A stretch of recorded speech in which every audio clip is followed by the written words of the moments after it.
প্রকৃতি আবার সুনামগঞ্জবাসীকে একেবারে ভরপুর করে দিয়েছেন। গত কয়েকদিন আসলে খরা ছিল, রুদ্র ছিল এবং হাওরে ধান কাটা শেষ হয়েছে, ধান শুকিয়ে গুলায়ও তুলেছেন কৃষকরা। এখন যেটি হচ্ছে, গতকাল থেকে বৃষ্টি হচ্ছে এবং আজকে সকালে অজর ধারায় বৃষ্টি হচ্ছে। এদিকে নদ নদীর পানি বৃদ্ধি শুরু হয়েছে।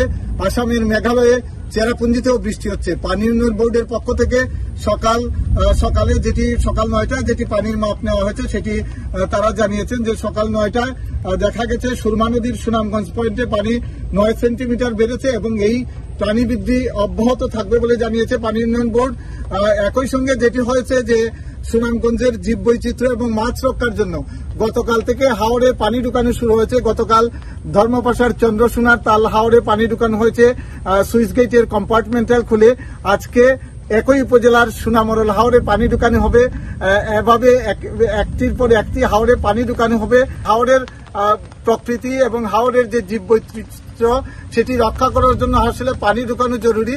এবং যেটি হয়েছে যে হাওড়ের চিরাচরিত রূপ, পানি ভরপুর থাকবে, কৃষকরা ধান নিয়ে খাদ্য গুদামে যাবে, এই রূপ দেখানোর জন্য আসলে বৃষ্টি শুরু হয়েছে এবং খাদ্য গুদাম কর্তৃপক্ষ আগামীকাল থেকে ধান কেনা শুরু করবে।